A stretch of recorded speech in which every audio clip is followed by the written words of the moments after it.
ज्ञान के उपासकों, विद्यार्थियों, हमने हरिवंश राय बच्चन जी का पिछले वीडियो में परिचय पढ़ा।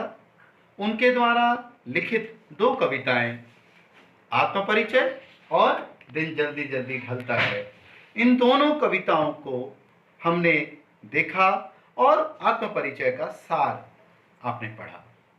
इस वीडियो में हम आत्मपरिचय कविता जो आपके पाठ्यक्रम में है उसको ध्यान से पढ़ेंगे, उसके एक एक रस का हम पान करेंगे और गदगद हो जाएंगे। और सबसे ज़रूरी बात, इसमें हम क्या सीखेंगे?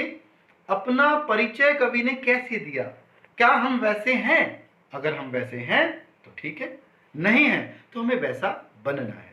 इससे पहले कि हम आत्मपरिचय करें, हम मधुशाला के मधु का पान थोड़ा सा कर लेते हैं। जरा ध्यान से सुनिए। मृदु भावों के अंगूरों की आज बना लाया हाला, प्रियतम अपने ही हाथों से आज पिलाऊंगा प्याला। पहले भोग लगा लूं तेरा, फिर प्रसाद जग पाएगा। सबसे पहले तेरा स्वागत करती मेरी मधुशाला।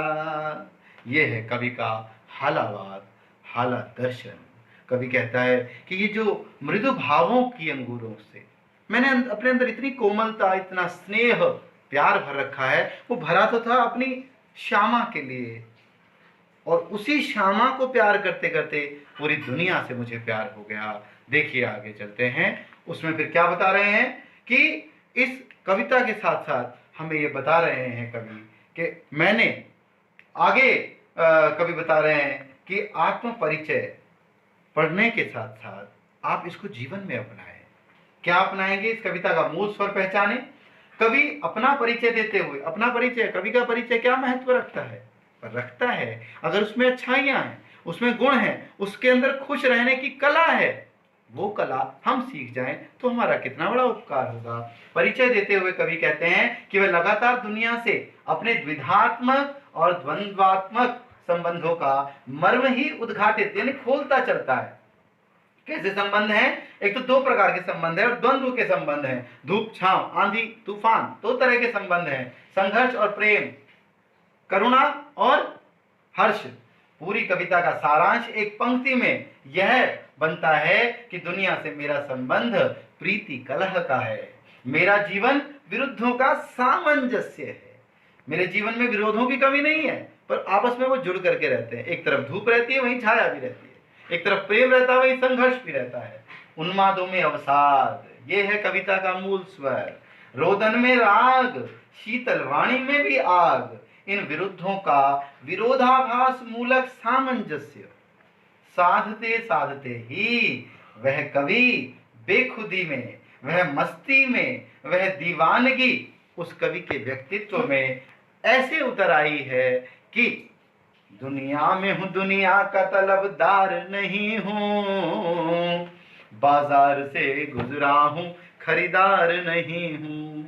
अर्थात मैं दुनिया में तो रहता हूं, लेकिन दुनिया से मेरा तलब कोई लेना देना नहीं है, ज्यादा मुझे फर्क नहीं पड़ता दुनिया वाले क्या सोचते हैं। और इसीलिए मैं हमेशा क्या करता हूं? हमेशा अपनी मस्ती में मस्त रहता हूं। तो आगे देखते हैं। इस कविता के मूल स्वर के बाद कवि कह रहे हैं कि मैंने अपने आप को हमेशा खुश रखना सीख लिया है, और इसी खुश रखने के लिए कविता का परिचय हम शुरू करते हैं। देखिए ध्यान से, यहां से कविता शुरू होती है। बड़े ही सरल शब्द हैं, सरल शब्दावली, खड़ी बोली, हिंदी का प्रयोग, और आपको आराम से समझ आएगी। लेकिन समझने के साथ साथ ये जीवन में उतारना है हमें, ताकि हम खुश रहना सीख सकें, हम भी अपना परिचय इसी प्रकार दे सकें। क्या है परिचय? मैं जग जीवन का भार लिए फिरता हूँ, फिर भी जीवन में प्यार लिए फिरता हूँ। कर दिया किसी ने झंकृत जिनको छूकर, मैं सांसों के दो तार लिए फिरता हूँ। मैं स्नेह सुरा का पान किया करता हूँ, मैं कभी न जग का ध्यान किया करता हूँ। जग पूछ रहा उनको जो जग की गाते, मैं अपने मन का गान किया करता हूँ। अब इसका समझिए जरा सरलार्थ, समझिए इसका शिल्प सौंदर्य और भाव सौंदर्य। देखिए बच्चों, बड़ा ही सरल है। कह रहे हैं कवि, मैं जग जीवन संसार रूपी जीवन का भार, भार मतलब जिम्मेदारियां सिर पर उठाई हुई है ना मैंने, तो मैं उसका बोझ भी लेके चल रहा हूँ। किसी का मैं भाई हूँ, किसी का बेटा हूँ, किसी का पति हूँ, मैं वो सब भार लेके घूम रहा हूँ। फिर भी इतना होने पर भी जीवन में प्यार लिए फिरता हूँ। मेरे अंदर प्यार ही प्यार भरा हुआ है। क्यों? क्योंकि वो प्यार कहां से आया? मैं, मेरी पत्नी श्यामा ने जो मुझे सबसे पहले मेरे अंदर कंपन पैदा कर दिया था, वो कंपन वाली अनुभव, वो कंपन का एहसास आज भी लेके चल रहा हूं। देखिए कैसे कर दिया, किसी ने झंकृत, यहाँ किसी अज्ञात कहा है, स्पष्ट नहीं कहा, क्योंकि कवि की बात को हम सब समझ नहीं सकते। मैं आपको बिल्कुल अर्थ बता रहा हूं सबका, लेकिन मैं कहूं यही अर्थ सही है ना, वो कवि ही बता सकता है कि मैंने किस भावना से किस शब्द का क्या अर्थ रखा था। एक ही शब्द अनेकों अर्थों का ज्ञान कराता है, बोध कराता है, उसमें अनेकों अर्थों के समाहित होने की क्षमता होती है। हम जो अर्थ समझते हैं वो समझाते हैं, वही जान लेते हैं। कर दिया किसी ने झंकृत जिनको छूकर, कवि कह रहा है मैं सांसों के दो तार, मेरे दिल में जो सांस धड़क रही है ना, मेरी एक सांस आने वाली एक जाने वाली, आने वाली जाने वाली, ये दो तार जो हैं मेरे सांसों के तार, जिनको झंकृत कर दिया, जिनको कंपायमान कर दिया।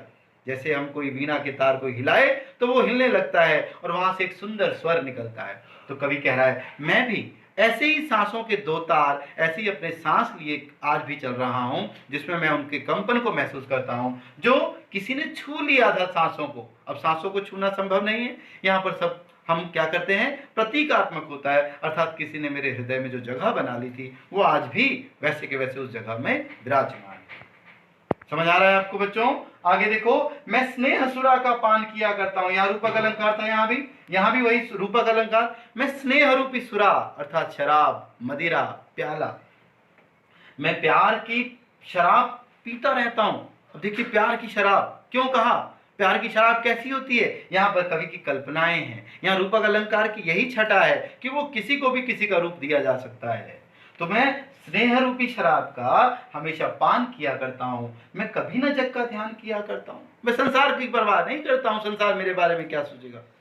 हम कल भी बात कर रहे थे पिछली वीडियो में, हमने अपनी चाबी दूसरों के हाथ में दे देते हैं, वो मेरे बारे में क्या सोचेगा। ये सबसे बड़ा दुख है हमारा, सबसे बड़ा रोग, क्या कहेंगे लोग, ये ध्यान रखना है। हमें लोगों की परवाह नहीं करनी है, कभी यही सिखा रहा है हमें। जग पूछ रहा उनको जो जग की गाते, कहते संसार तो उन्हीं की पूछ करता है, उन्हीं को महत्व देता है, उन्हीं को ज्यादा सम्मान देता है जो संसार की बातें करते हैं, संसार की गुण हाँ में हाँ मिलाते रहते हैं। मैं अपने मन का गान किया करता हूं, लेकिन मैं ऐसा हूं कि मैं अपने मन का गान किया करता हूं। मेरे मन में जो गीत चल रहा है, मेरे मन में जो खुशी चल रही है, उसी को मैं आगे बढ़ाता रहता हूं, उसी को मैं, मन की प्रसन्नता को ही मैं हमेशा साथ लिए चलता हूं।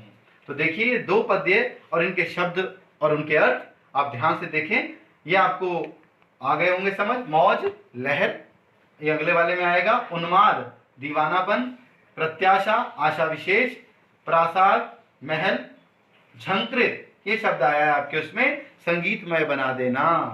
स्नेह माने प्रेम, सुरा शराब, जग संसार, ये आपके शब्द हैं बेटा। शब्द हमारे पास सबसे बड़ी संपत्ति है। मेरा ये मानना है जिसके पास शब्दों का धन है वो इस दुनिया में सबसे बड़ा धनवान है, क्योंकि शब्दों से वो किसी को भी अपने साथ जोड़ सकता है, किसी को भी अपना बना सकता है। इसका भाव सौंदर्य देखिए, कवि का जग जीवन से खट्टा मीठा रिश्ता है। संसार में रहकर संसार से निरपेक्षता अर्थात लेना देना संबंध, संसार से कोई हमारी कोई मतलब ही नहीं है, ऐसा संभव नहीं है।